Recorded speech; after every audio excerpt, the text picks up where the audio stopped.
Samina Rashid, director Sufa welfare society, मुखातिब हूँ आपसे। अमूमन हम इस बात का गिला करते हैं कि हमारे यहाँ मसाइल बहुत ज़्यादा हैं, रोज़गार की कमी है, महंगाई बहुत ज़्यादा है, आगे बढ़ने के मौका नहीं हैं। तो जनाब, शिकवाए ज़ुल्मत शब्द से कहीं बेहतर है अपने हिस्से की शमा जलाते।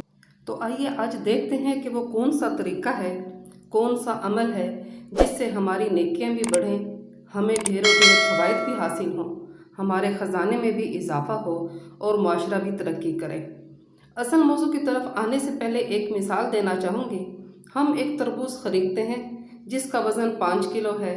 खाने से पहले इसका मोटा छिलका उतारते हैं जिसका वज़न कम अज़ कम 1 किलो होता है, तकरीबन 20%। क्या हमें अफसोस होता है? नहीं।